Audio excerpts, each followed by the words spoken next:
Welcome back to Man on the Mic podcast with your hosts, MC Kitoto, the party recipe. And Ali Mbacho Murenga, the architect of dreams. And our returning guest, Yes. Ali Alikubali. So tumempata tena. Yeah, kindly introduce yourself. Thank you for having me again. I'm still Beryl Ryl Ochieng. Nothing has changed. Yeah, nothing has changed. Yeah, and I'm so glad to be back. Perfect, Yes. perfect. We are glad that you also made time. Kurudi tena. Not take it for granted. Yeah. Beryl the real. Beryl Unakumbuka? Beryl the real. Na hiyo realness tunaitaka.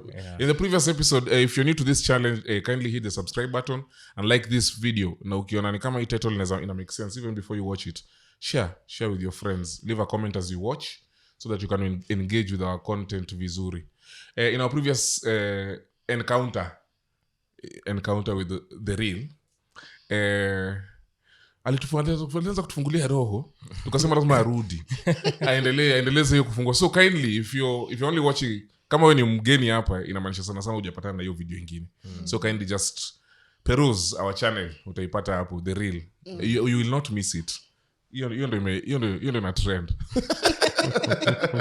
Yeah, so mmekuaje? Nimekuwa poa. Sawa. Since the last time mmekuwa sawa. Nimekuwa celeb pia.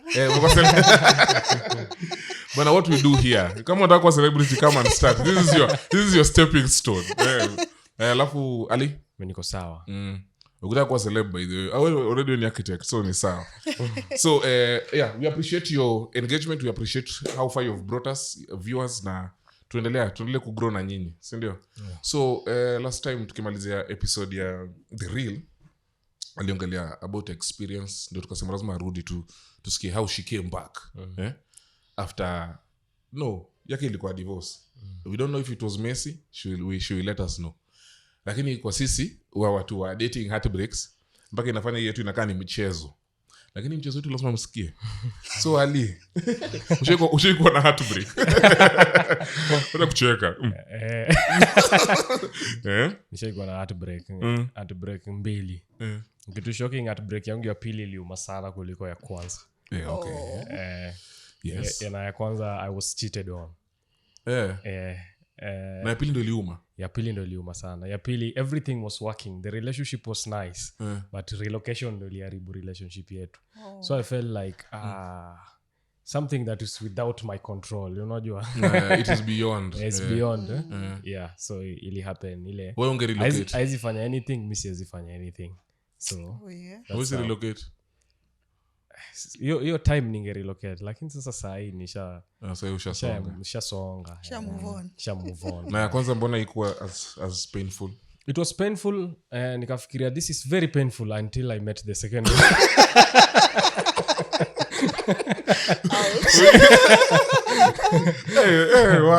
Kwanza alifanya nini?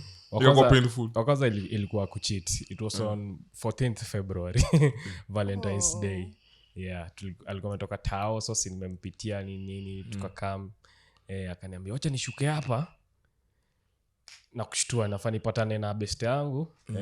Alafu na kushtua tuta meet later. So kumbe hiyo best yake alikuwa another guy. Yeah, so that's how it happened. And I realized, you can't trick me, Ulijuaje? Nilimcall. Na unajua ile you can always tell like when somebody is not their selves. So nikakuwa very suspicious ile, nikamwambia kwani nini na happen, au ongei kawaida hivyo. Nikamwambia tu hizo vitu zote. Akaniambia acha nitakuongelesha. Nikakuwa sasa persistent kucall, nikamuuliza uko wapi. Sasa sijui ali intend tu kuisema ama akaniambia place yako. Sasa sijui iliponyoka ama mimi nikaenda place yako. Nikapata na akona huyo jamaa. So sikutaka kuinterfere nao, but nili make sure ameniona. So after ameniona, nikatoka nje, nikamcall, hakupick. Kurudi ndani wamechange place walikuwa wamekaa. Yeah. But eventually alitoka nje. Akaniambia enda tu home. Yeah. Tutaongea. Enda tu home by the way. Ukaenda home? Nikaenda tu home. Mliongea? Tuliongea kesho yake nilirauka around 3am nilikuwa nimeenda kwake 3am kudu si tu sort bana shida imetupata ulali Roy pumziki so kufika kwake alikuwa anaishi na dem fulani hapo, alikuwa madem wawili wanaishi pamoja so huyo dem mwingine ndiye akafungua akaniambia kurudi kiasi nikasikia na history nishasema nikasikia kama ni some movements kwa choo, kumbe alikuwa amejifungia kwa choo.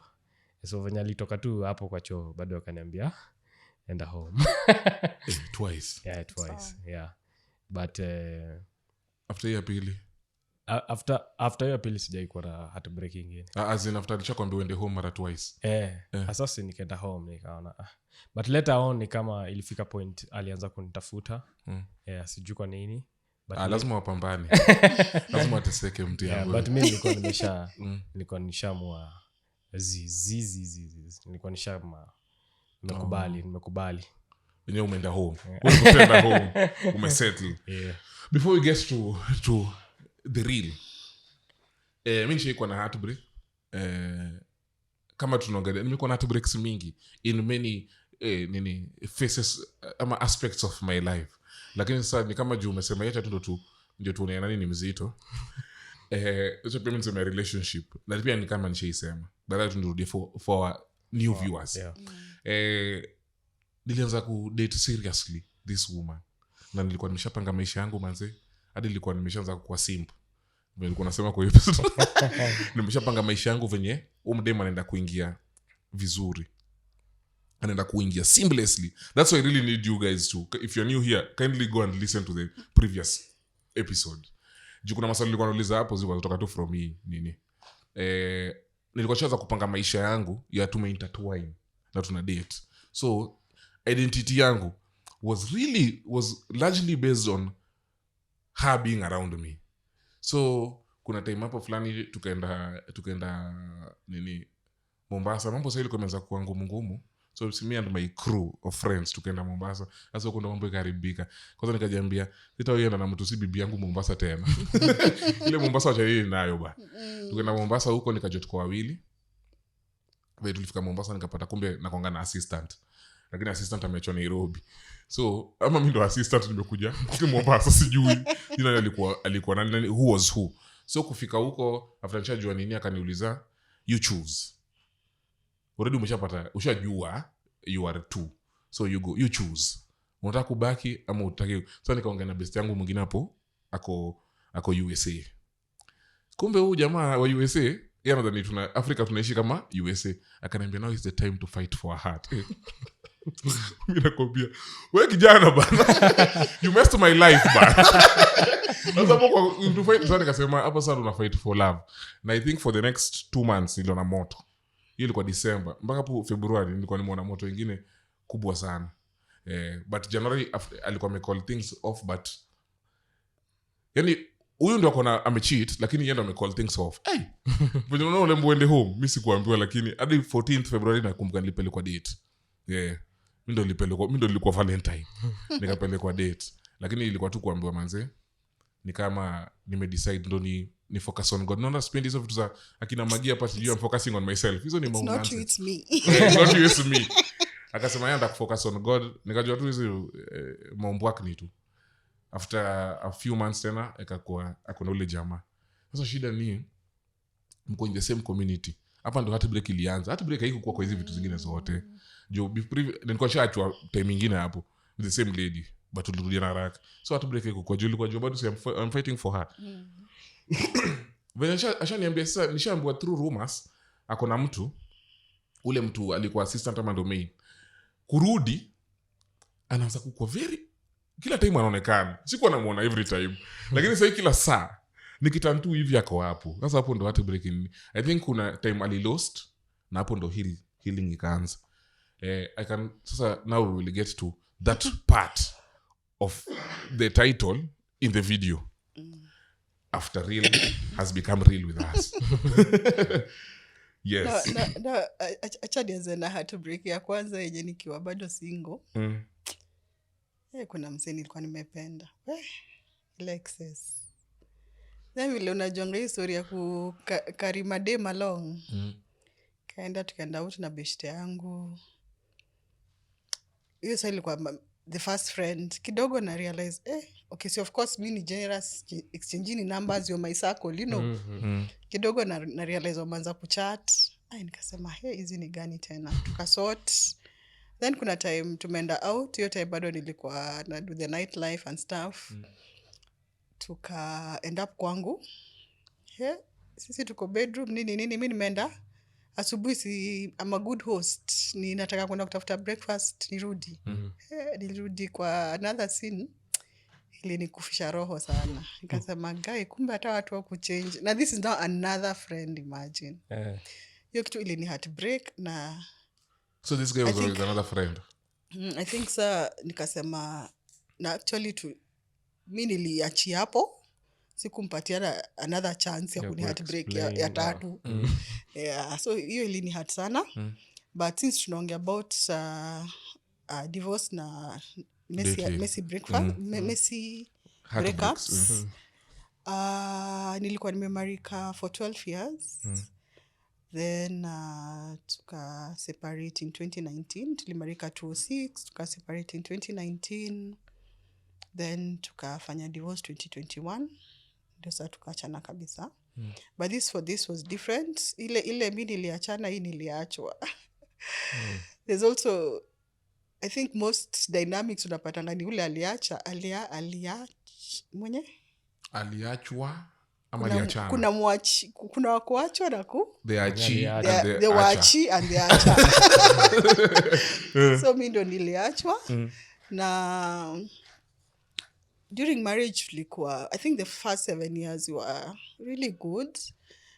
Then my story, I usually say everyone has their story. For me, I think mali niliona ilianza kulikuja na ka rift when we had a son. Alizaliwa 2010 April. Alafu akapass September 20 the same year, akiwa around 6 months. And I think hapo ndio tulianza the big gap in that we mourned differently. My idea of mourning and his idea of mourning was different. He immersed himself into work and everything. Me, I think nikabaki na kale holo, niko na try kuifeel na the wrong things. So with time, I didn't realize then, this is in retrospect. Unajua mara nyingi when you're in the situation, hauwezi ona clearly. And that's why I usually say, after every breakup, kila mtu unafaa tu kuwa accountable. Ujue what part you played and what part the other played. And even if yours was a small one, still there's room for growth. So na apparently yangu sasa ndio ilikuwa kubwa. So I think kwa hiyo kukua na ako kavoid nika allow something, nitaisemaje, I'm trying to put a good word to it. Nikaanza kuchat na machali. Kuna chali we met in a situation, then akaniambia si nikupeleke out. And vile nilienda kwanza akanipeleka out, ile tukaenda place ya kudance. I was feeling, I think your void stand ilikuwa inajazwa na kitu kingine. Inajazwa na the wrong thing. And hii sasa imeinformiwa na ile past nilikuwa. Sasa ni kama hiyo trigger nataka tu something like ina relate nayo. So but nikajikatch mapema, nikasema hii kitu vile inaenda hivi itaenda vibaya. Nikakalisha my ex, tukaenda hata nilimshow kwa phone, alikuwa ametravel, then akakam, nikamshow what has happened na I need his help because I really felt alive during hiyo vile alikuwa anani-chat nini. But now the problem was he didn't take it very kindly. I didn't take it the way I wanted him to take it. So ikakuja kakwa such a big mountain. But we got over it. I thought so. Kumbe, probably. You remember the last episode Kauku watch? There's a comment I said, nikuwa na move on na yana baki. So I think that wound create insecurity. So tukaanza kufight over so many things. And eventually, that is one of the reasons that led to a breakup. Na after the separation, actually ilifika mahali 6 months to the separation, I was feeling depressed because alini shut out kabisa. And it's not like I'd done anything ati maybe alipata chat or anything. I think sasa maybe hiyo yenye alikuwa hold on ilifika kikomo yake. Akapututua wall. Mtu atakama haunkuongeleshi, nothing. So me nikamshow, by the way, we'll kill each other because pia alikuwa na ulcers nini. Nikamshow maybe we need a break from each other. Ile tu kila mtu akajisearch tujue. Akasema cool. We ended up separating in 2019 February 4th. Mkumbuka hiyo na February. Tuombe yenye inakuja. 10 days before Valentine's. And your Valentine's ilikuwa lonely mbaya. So so tukamini vile tuliseparate. For me nilijua we are separating so that eventually we reconcile. But yeah, I think vile alitoka aliamua he's done. It took me a while to realize he's done, and it mostly came from the conversations za mabeshte. Ile unaongea na mtu anatupa comment, you're like okay, so ni nini huko mnasikia? But nikaikachon nikasema ni sawa. By the time alikuja akaniambia anataka divorce, nikatry ku plead my case, akakataa, nikakubali kuachwa. Nasema kubali kuachwa. Nikakubali kuachwa. So that's how, in a nutshell. Yeah, and of course even as much as during separation is one of the worst moments because uko in limbo. Haujui kama mnarudiana, haujui kama mnaachana. So for a moment the divorce gave me relief because I was like, now this is now action. You know what, yeah, we are not like haujui kama atarudi ama hatarudi. Yeah, so it was a point of relief, but it was still very, very painful because I had not imagined divorce ever in my life. Yeah. Now that you have shared your story, jaribu kuipatia meaning.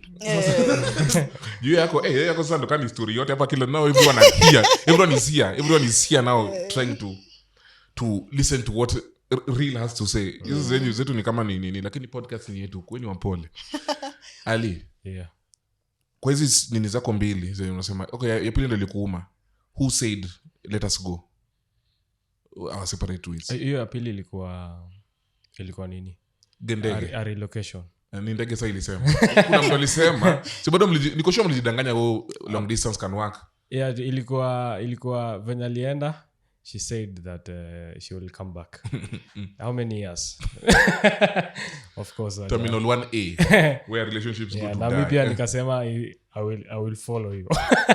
Oh. Yeah, so ilifika tu point yenye si hatujaiambiana, but after talking on phone, after nini nikafika tu point ikadai inaenda tu ikidai. Yeah. Okay. So hiyo na feeling kama ile ya kwanza ilikuwa it was kuulizia swali ni an issue juu okay ni tutajijazia tu because ile ya kwanza ni alicheat na bado ulikuwa unamtaka, si ndio? Ulikuwa unamtaka bado unataka reason after amecheat hapo ulikuwa unamtaka. Nilikuwa nataka kusikiza umse niko tu sure why this guy like mbona na yuko tu inaumanga wanaume sana. Wanaume kuna ego ndogo. Ukibruise that small ego inamsumbua sana because mimi niliachwa because hata siku naachwa nimekataa man. Like wewe fanya tu hivi tunaweza kuwa wawili. Tulikuwa unaangalia baadaye hiyo tu hindsight tunakuja unajambia kwani nilikuwa wazimu aje yenye mpaka nimekubali kukua ati tukue watu wawili. Kwa nini? Sikuwa naamini ati kwa hii life kunaweza kuwa na today sasa ndio nimefikiria tu ati sijiona ati polygamy yenye ukisema polygamy inakaa tu a man marrying many wives. Sikuwa jua hiyo inaitwa polyandry. Unaona tena pato sawa. Sasa polyandry mtu yangu nilikuwa ndani. Mimi hata sijaisikia. Sasa ukisikia polyandry kumbuka relationship. Kumbuka kitoto once upon a time. So ilikuwa situation yenye bado mimi na hang on to, lakini mimi ndo nimeamua zidi. Do you think zako manze okay, mimi naangalia point yangu in hindsight nasema if I was partly to blame, I will not mimi nakwanga hiyo ni unajua tu my stance with cheating. you cannot just blame the one who cheated. Juu huyu mwenye akucheat akona kitu ya kuplay. Ni venye tu atujuangi hizo role. Si unakutukianga tu wewe ulicheat. Kwa sababu huyu jamaa si mpo alicheat. Huyu jamaa si mpo alicheat. Lakini unajua mimi nikiangalia in hindsight, huyo mdema alikuwa anataka kuolewa. Na mimi niko hapo 19. Hata sijui nataka nini. Hata sijui sija decide nataka kwenda kufanya course gani. Mimi niko tu. Na nataka kuolewa. Unafanya computer. Na bado nafanya kufanya computer. Sasa unaona yani hiyo mvutano ndio nikaona ukikutulia tu vizuri baadaye unakuja unaona tu mazee nilikuwa nije kuwaste time. Ukweli juu at 19 na mpaka sasa hii at 30 kwani nimeoa. Hujaoa. 11 years angengoja kweli haina haja si ndio? Aliolewa. Haina sijui. Hajaolewa. Aliolewa. So ningekuwa tu sawa. Angengoja kidogo. Haya, do you uona kwa situation yako wewe ndio ulikuwa nini before sasa tuanze kuingia venye tulika back. Ndio watu wa get to your perspective vizuri. Kwa situation yako wewe ndio ulikuwa shida ukisahau ukikaa ama ulikuwa sawa? Sasa kuuliza kama mwingine alikuwa na shida. Juu tuko na wewe hapa. Nisiongee yake. Usiongee yake, ongea yako. Vile tu umesema kila relationship whatever happens. Ni kama tu kwa conversation, it's not a conversation until watu wawili wameongea. And in that conversation kuna mwenye anaweza ongea hata 98%. Okay. But huyu ataongea 2%. Asipoongea that's not a conversation, si ndio? So hivyo ndio musema kuna everyone has mimi acha niongee pangu. Mimi ndio nilikuwa shida. Nilikuwa shida na nika in the sense that I'm trying to put it in a way that as in I was more the problem. I was more the problem in that maybe while at a moment nili let go akafight peke yake for the marriage and by the time alikuwa anachoka rudi. Yeah. But I think that is what okay, that makes sense. Ali yako ni self explanatory. Meta story yangu haibambi. Wacha tuconcentrate hapa. Yeah. Is it easier to live ukiwa na wendo ukirealize uko na shida ama is it easier to live when mwenye huo mwingine ako na shida? Wewe mwenye una story na bamba. Is it easier to live kama mimi niko na shida? Is it easier to walk away kama niko na shida na acknowledge, or would you like to fight? Ama is it easier to live when huo mwingine ako na shida? Kama uko na shida na acknowledge, unajua kuna ile uja acknowledge. Kama acknowledge, I think utataka tu kuenda, si ndio? Sidhani utataka kuenda, you will want to see what's up. The partner has to agree to wewe kupatia hiyo grace ya kufanya hiyo mchezo. I think ni role yako wewe mwenye umerealize uko na hiyo shida, uweke partner wako place yenye mnaweza saidia kufanya kusaidia ku get to get over you nini. So I think the first step that ni ndo ananiuliza, so the first step to overcoming messy divorce or heartbreak ni kwanza accept nani yako na shida. Ama shida ilitoka wapi. Sasa ukishaona nani wewe ama mtu mwingine ako na shida, how do you come back from that? Now say it's Africa place yenye we go our separate ways. Like how did you overcome? Mi kwanza sijui, lakini hiyo idea ya kufloat a separation hiyo naonanga kwangu, mi sijui kama watu wengine, kwangu naonanga that can be a very difficult thing. Ikifika point yenye na feel let's separate, kwangu is just as in equivalent to we are done. Na feelingi hiyo inaweza ika relationship yenyu penye things may never come back to normal. Mi na feel kuona shida, do not believe manze zinaweza sotiwa unless tu ni ile kitu yenye bana. Kuna shida zingine utakufa. Kama unapigwa, unaona kama unapigwa hiyo hata inafaa tu ikuwe the end. Sijui kwa nini una separate na ndio urudi uendelee kupigwa. Labda alikuwa wazimu kidogo. Vitu zingine I feel they are more easier to handle when they are still there. Ukiacha sati mwende kwanza separate ways, unajua when you are hurt most likely you are inaweza kulead to even more worse places. Venye unaona hiyo void sasa venye Beryl alikuwa anasema unaweza taka saa kufeel more with the wrong things. Unaona so I think ingewezekana, sijui, lakini ingewezekana kama mnaweza isort before something like a separation comes. I think hiyo manze inaweza kuwa awesome. Inaweza kuwa poa sana. Mimi shida yangu tu moja nini Beryl, before I let you talk ni ati mtu tu akisema tu sijui to separate. In all my experiences in dating, I've never been married, so I don't know. Kana labda naongetopa vitu za umbwakli. Lakini in all my experiences mtu akisema ngatu ati let us take a break. Yetu inaonga take a break, atu separate. Uno separate ni kwa niko in dating, let us take a break. Hakuna mtu. Hakuna mtu in mind, hakuna backup. Juu mimi sisikia mtu mwenye anasema ngatu ati let's take a break. Alafu ameenda ku self reflect. Back to you in studio. Nikusikia tu hujasikia things will happen. So happen yeah, and even for me kufloat separation was because nilirealize tumefika mahali we are hurting each other more every day we are together than healing. As in, ni kama vile wanasemanga kidonda unaikuna ukifanya hivi haiponi. Yeah, unajua saa zingine unafaa tu kuiosha uiache irest. So for me that's why niliona, because kama hamuongeleshani, as in even unaweza salimia mtu akose kukujibu, unaona imefika mahali pabaya. So afadhali tu and I think hizi unasikianga intonga crimes of passion. Unasikia mtu ataka kuwa violent but siku moja alichukua tu kisu akadunga partner wake. Sio kumdunga dunga ka 22 times.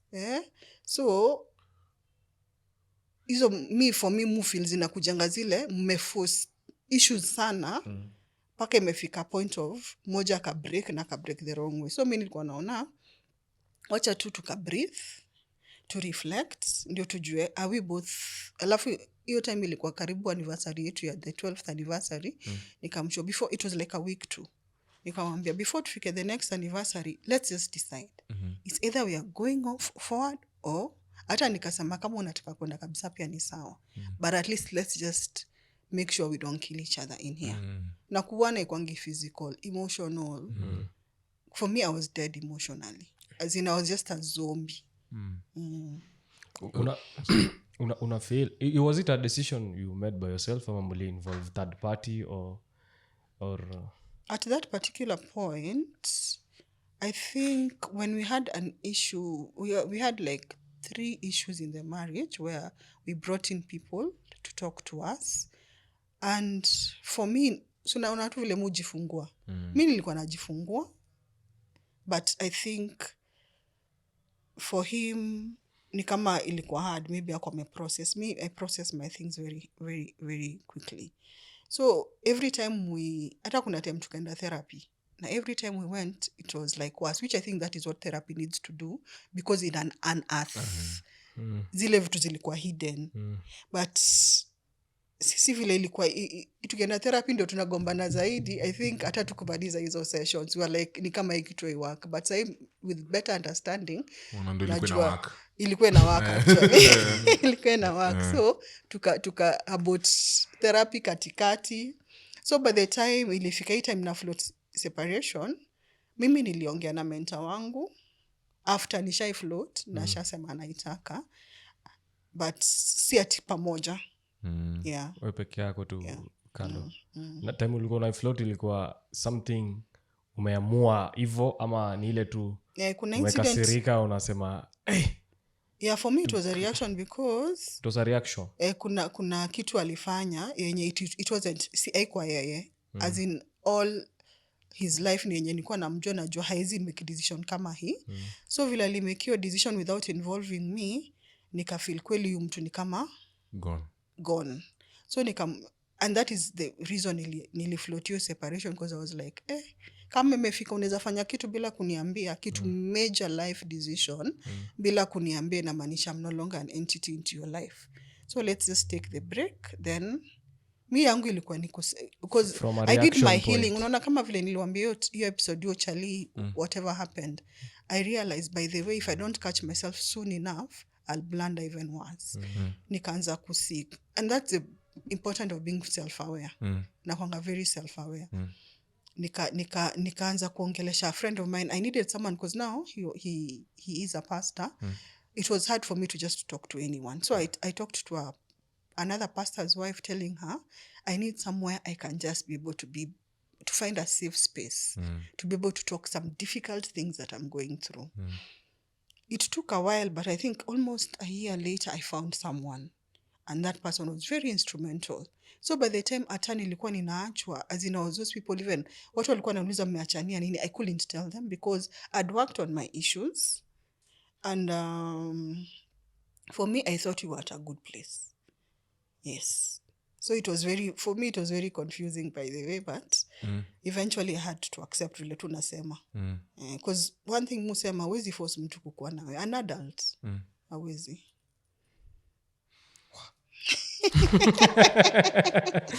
So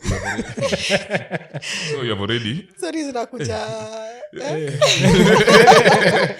So you have already nafili kitu imebuild vizuri sana. Mechemka hivi sasa before to serve. After you've already nafili kuna umekuwa na a lot of self realization, na self work, na pia nasema kuna actualization according to venye nimesikia story. Like ilifika place now you've already accepted this, because nafili kumekuwa na a lot of acceptance before it got to that heartbreak. Okay, there was already a heartbreak for you building up to the day of sasa to divorce. Lakini after divorce hakuna kitu ili hit sasa baada hiyo sasa nini place yenye hakuna mtu akukuuliza umefika wapi, unaenda wapi, yani umefika wapi now that maybe you are traveling somewhere. Hakuna mtu hakuna, were there like repercussions, and how did you deal with such repercussions there?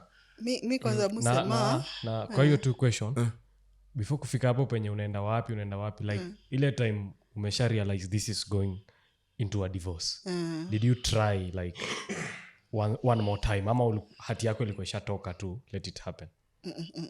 So what happened, tumeseparate. I didn't try to seeking an audience with him first because mimi nilikuwa nasema we need time, which had given myself 6 months. Pia tu ni process. So after 6 months, because we are co-parenting, agekam achukue maboys, saa zingine agekuja hata kunywe chai, but ile tu friendly, nothing like we are trying to reconcile or even work on our issues or talk of our issues. So tuko tunaonana tu ile.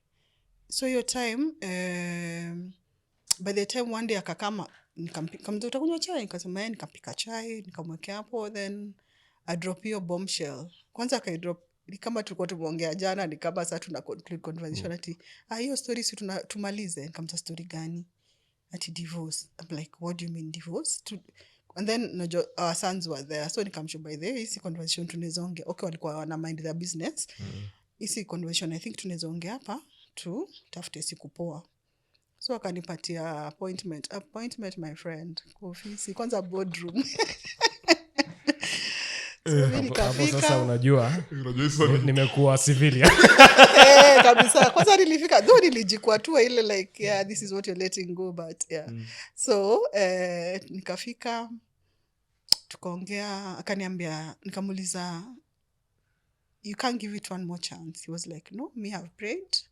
He used these words verbatim. I have prayed, I have thought about it, now I've decided to go the divorce way.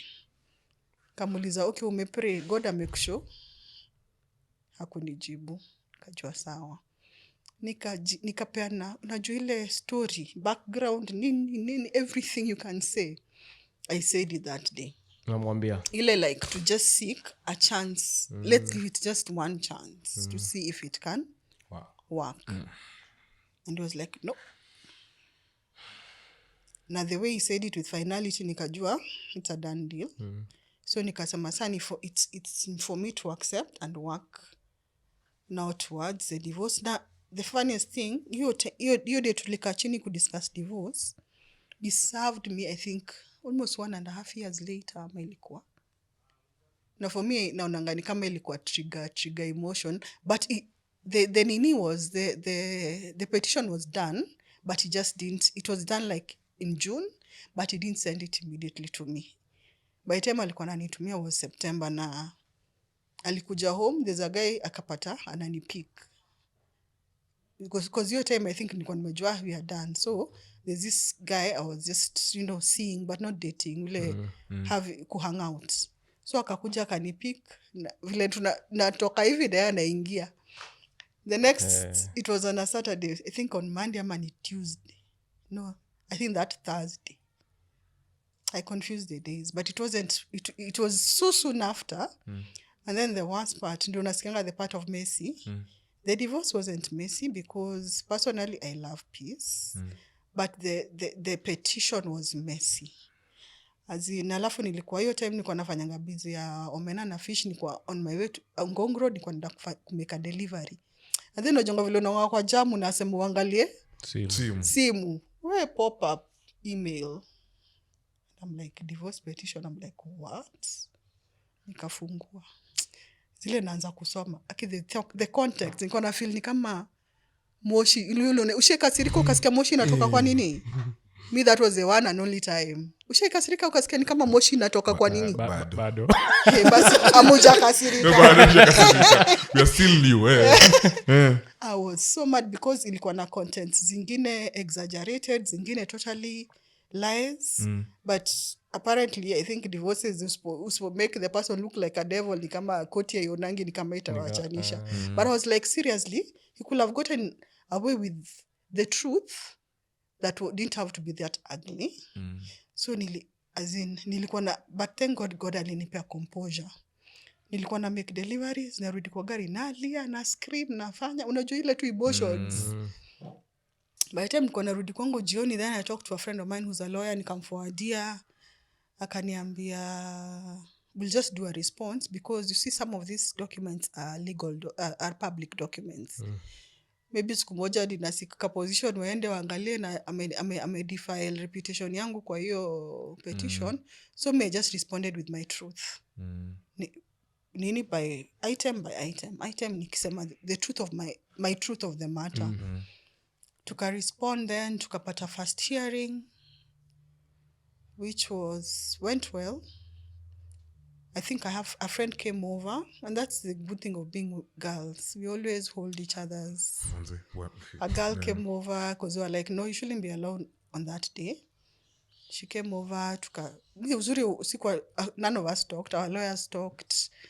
Then tukapata first mention. It was mention, then hearings. The first tukafanya mention, then we only had 3 hearings CC. Because mimi nilisema I'm not fighting. Alafu pia we didn't have like property to fight about. I think pia in a complicating divorce further.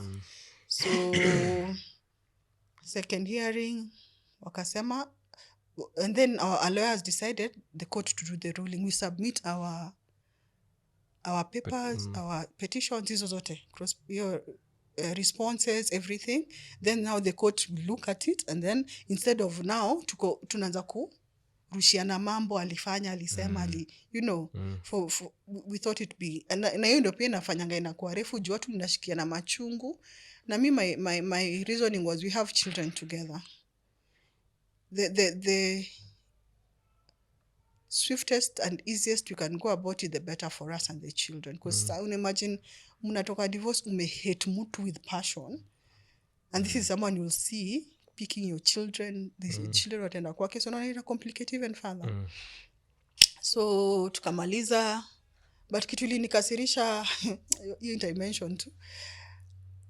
For one of the hearings, beshte yake alikuwa amepass. Wakasiki injunction because sasa hage appear. Waka consult lawyer kani consult, mimi nikasema ni sawa, tukapostponiwa. Then the next hearing I'd lost my sister-in-law. Nika request my lawyer aka request sister yake. Hapana, wife ya my brother. Okay. Na imagine it was such a difficult moment. Nika request my lawyer, I request lawyer wake. Because our nizi used to be Mondays. Any other thing still pains me up to now. I'm request to postpone because we are grieving. handling the matanga, and they refused. And I was like, seriously, your friend passed. Tukawapatia injunction. Yani human beings anyway. They had their reasons why. But eventually the court decided, wanasemanga, there's something they use, they say it's like our hearts are no longer in the marriage. So waka to grant divorce.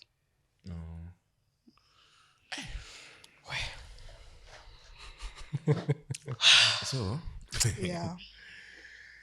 Divorce is not easy. Actually, it's death. Kwanza nataka kuuliza sasa kitu kingine. Kama hizo vitu ni unaona hizo repercussions ni major. Na mimi unajibu swali zangu hata before niziulize. Sasa kama najiuliza kama hizo repercussions ni major, like is it hizo repercussions now the children have to go through it, the children have to experience it, you have to experience it. Alafu vitu kama umesema hujai usikuwa hiyo na mtu hivi. So this was not this person. So kuna vitu zinaza unaona kuna vitu zinaza na unakumbuka kitu tuliongelea the previous episode you were here, like there are things mtu anafanya mpaka unashanga huyu haizi kuwa the same person. So unafeel kama kuna place yenye what mtu akiona hizi repercussions zote, like when when Muslims want to divorce, wanamikingishwa hiyo kitu mazeni tedious mpaka unawacha. Unasema tu alafu sijui kulikuwa na vitu mingi tena, sijui ufai kulala na mama ati mama ufai kulala na mdemi yeyote during your process.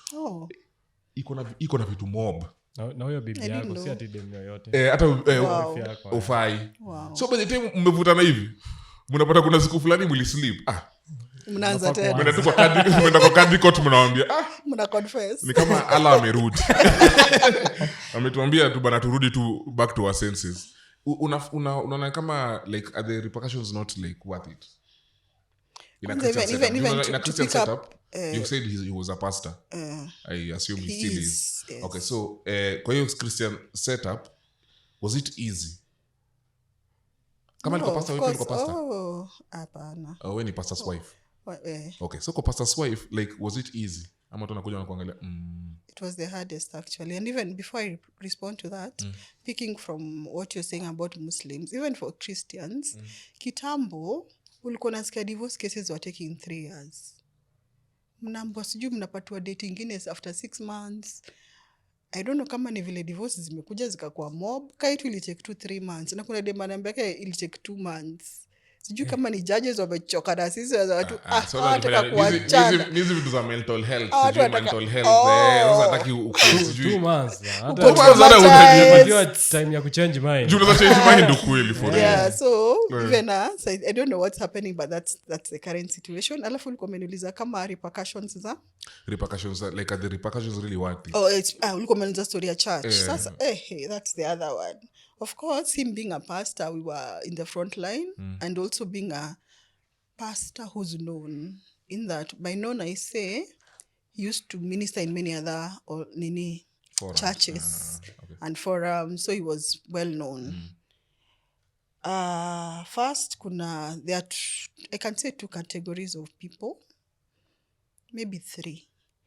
Those who judge and show you on your face, like alafu a challenge, maybe siku moja itakuja niongee about a former pastor, a former pastor's wife. Do you appear that's a whole topic on its own? So umeumiza pastor wetu, so you're the villain in this story. Hawajui story yako, hawakuulizi. So of course there are people wenye walikuwa na kuangalia tu zile wanakuthrow ya shade. Then kuna wale wana judge but wanakuja wana smile in your face. And then of course there were very few who were supportive and stood by me.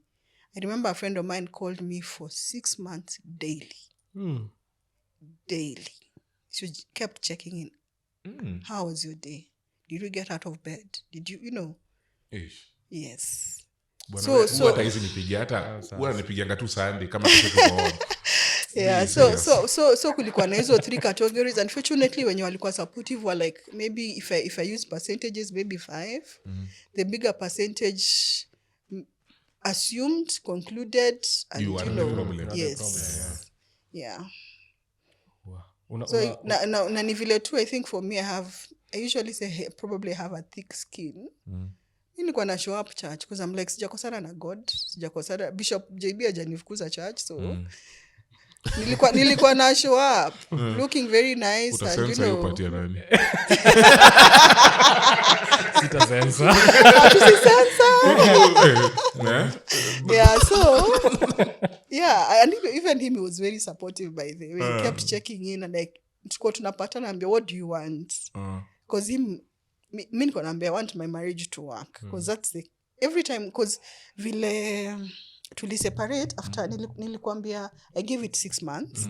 So after 6 months nikasema acha nianze kumfuatilia because nilikuwa naambia si we meet we talk tujue ni aje, ananiignore so nikaona mtu mwenye anaweza kalisha chini asikie ni bishop wetu. Nikaenda nikamuongelesha, akaniambia sawa acha nitamuongelesha. So after some time naona amenyamaza na mza ni aje, anaambia huyu tumpe time. Nikampe time. So every time we'd meet anaanza okay wewe Beryl unataka nini? Nikamwambia mimi nataka marriage yangu. Nataka okay. Huyu anaambia ni bishop sasa. Naambia me I want my marriage to work. So eventually nika realize vile ilini don kumbe huyu msee he's done. Nikaanza sasa slowly ku accept na kudeal nayo pole. Sasa kumove on. Hiyo kumove on, part of moving on. Kumove on sasa ilikuwaje? What? Like for me the thing that really salvaged me zenye now that you are divorced. Like now how is life different? Kwanza mimi after the separation kitu ilinisaidia nilirun to the hands of God. In that for like 1.5 years nilijishut off from stuff, worldly, as in sikuwa naenda out ama nini. Nilikuwa na zile I think nilijipatia time God and his thoughts. Kama usemanga Holy Spirit ndonga my therapist and he sought to and he heal anything that fragments zimebaki azitoe, because of course kuna attachments nyingi, na even the co-parenting pia ilikuwa a bit of a struggle. I heal tu hati yangu because as you know ni kama mtu amekudisrespect, vitu kama hizo. And even now as a divorced lady, of course kuna time nilikuwa nataka kuandika kwa status yangu ya Facebook divorcee. Jo vile kunaanga na married, single. Na kwanga nimeandika but nimehide. Ni mimi naionanga tu. Sijaipata guts ya kuiweka public. Kuna time nilipata then nikashy off tena quickly. So of course kuna hiyo tag yenye a divorcee everywhere you go it's like people feel person. You're a failure. Not a bad person, maybe a failure. Your marriage failed, so kuna hiyo exactly unatuambia nini. And me kwanza mimi kitu moja mbosema kuna a lot of wealthy people who have gone through quote unquote failed, because me for me I don't say I failed, I said I learned my lessons. I pick lessons and move on with the lessons. So of course kuna hiyo tag ukienda mahali, but mimi uzuri niko courageous. Watu unaendanga mahali na Kenya, sijui kama ni Kenya ama ni the world, mtu unajiintroduce na kwanga wewe ni nani, unafanya kazi gani, umeolewa moja olewa kwa na watoto ama hauna. So musema tu I'm divorced. Proudly too, because isi uongo and I can't hide from it, and that is part of accepting it. Yeah. Na uzuri even another point of support nilifanya course inaitwa divorce care Parklands Baptist. Now I have a community of people who when I say something they understand me. Kuna kitu unaweza sema ku understand na kuna kitu unaweza sema ku feel I relate. But you see these ones, hata kama kuna wale watu labda wako na bitterness, maybe unapata labda kuna ule mwenye maybe they were cheated on, maybe say ako na bitterness, yuko angry, then kunapata pia wengine wa east side. So when you get into that forum, even it helps you to understand, no wonder alikuwa na behave hivi, no wonder alikuwa nafanya hivi. So that has been a major support system for me. Tuko na alumni group, watu post zingine watoto zile funny, watu wanacheka. Kuna watoto wamemingle hapo, I think they are like 2 couples wameoana.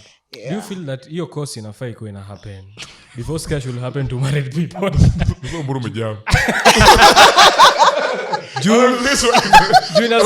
Ukweli inasaidia, inaonyesha that's why but it's already late. Is it okay if they put this thing? Divorce for me I think ni the pre-marital program inafaa kukua tu. Your pre-marital ndio inafaa addresses of it. I have a problem with pre-marital. Exactly. My biggest problem very mechanical. Very. Juu pre-marital mimi sasa nikwambie like now me and my girlfriend we are planning to settle. I have to go for a pre-marital classes a 12 week class. Mimi na mdemu wangu tumekuwa together for all this while.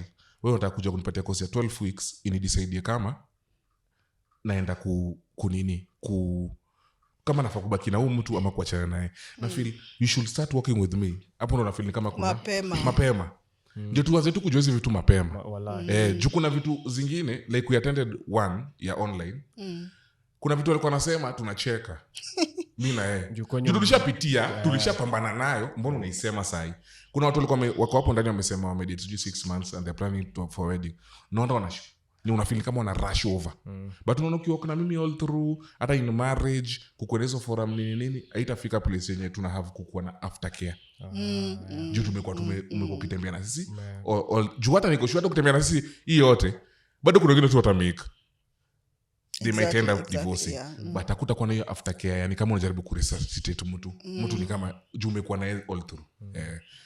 And actually even wewe umesema even post marriage hapo ndio I think the church because we are talking about church ndio the biggest nini ya marriage. Yeah, so kuna fana kwa like post marital, kuna kwanga tu na pre-marital, hakunanga post marital counseling in church. Yes, because it's expected you not to have issues. Ukishaingia ni unapambana. Ukishaingia sasa kaa hapo upambane. Nata a lot of forums and for the church, for me the issue is we sugarcoat many things. Hatutaki kuongea the real things that are happening. Unapata mtu they cannot even tell you unajua mtu aliseparate like 6 months ago. But when akujanga church, we are make a pali and no one knows. Yeah. As in people are not being real. By the time guys are finding out, you're like, what do you mean? So, sinimona tu jana. Na wenye wana know, wameshachukua side. Exactly. But pia another challenge ya divorce inakuanga mutual friends. Inaleta shida. Yote indeti mnanga hiyo moto. Mnawachana sana tunashanga sasa tukue rafiki ya nani. Kuna kuna for me of course kuna kama ulikujana bibi kwa hii relationship na bond yetu ni unajua kuna friend ni friend. Of course you hata kama mimi ndio niko na makosa itabidi ulichoose tu. Then kuna wale wenye you know this your friends are in circles. Kuna wale in a circle, kuna wale wa outer. Those ones you don't even mind if they can be both of your friends. Ile ukiona comment kwa ex wako na comment kwako you're still cool. But kuna mtu naona mika kuna cousin yangu aliwe comment, I was like, what do you mean? You are my cousin. So kama alia kuna time yetu inaisha. From like your story though unajua mina believe a one-sided story is a very dangerous story. Nimetry kuto lakini na feel paint watu in bad picture. Yeah. But from your story it seems like all these things happened from a point of misunderstanding. Communication even. And communication. Ni communication. There are misunderstanding. So do you still looking back believe that really it was just a misunderstanding? Au kukuwa na point yenye una feel I caused this because of this. Ama tu generally ilikuwa it was salvageable. It was misunderstanding. No, it was many things. It was things that first conflicts that we never resolved to totality. Kuna zingine maybe there were such hard conversations that we avoided. Kuna zile unataka kuongea taki ama kuna ka struggle so you don't get to the bottom. Unajua msema tree iko root. If you don't get to that root, there's very little. Mtakwanga tu mnafanya superficial work. Mnapaka tu rangi na crack iko unaona. So I think kuna conversations that were very difficult that we needed, and even ile ku stretch grace na understanding because from our background mimi nilikuwa the party girl, alikuwa always in charge. So hiyo pia ilikam na its share of struggle, and we didn't extend understanding sana, ama mmoja hakuwa extend understanding sana to the other. So for me na believing apart from place kuna violence na serial cheating, it's always salvageable. Yeah. Okay. Ingine bana, kuna kitu kingine umemention hapa na time inaisha. Kuna hapa hard conversations that you did not have. Na feel that is a topic on its own. Because when you came previously we talked about things you wish you knew before you say I do. Sasa na feel ni kama okay, that episode revolved around that. Na feel say bring up a lot of things. We shall see you later. Yeah, I think this is a hata sijonge. I think to make scratch to surface. Kwa tu ka intro probably we can build on it later, because and especially the moving on parts, because you see kuna ile kuheal and where I am right now. We've not talked about that because it was a journey. So maybe we can build on it later. Yes. Do you have any other thing to add? A lot of things. Time to but we will build up on them. Time inatukosea. So kindly subscribe to our channel. Before you do subscribe to our channel. Quick question. Ni funny ama zio nini? Umerudi soko? This year. Okay. Too many referrals. Ndio hiyo. Subscribe na to follow. Kitu achapo social media handle yako ni sawa. Through our consent tutawatch. But thank you for tuning in to this very last minute. We do not take it for granted. Beryl, thank you. Asante sana. Round 2. 3, 4, 5, 6, 7. Make this your home. Sindio? Sisi tutaka kusikiza story mingi sana. And I feel like tutakuwa educated even before. Mimi na feel niko educated hata before ni nini. Before nifike huko. So subscribe, maze. You don't want to miss out on what we have prepared for you and more conversations with Beryl. With that said, I hope that you're going to enjoy the rest of your week. And bosoko sikusumbue ni Monday, sindio? Bosoko sikusumbue bana. Have a fruitful one hata leo. Until the next time, au revoir. Thank you for having me. See you.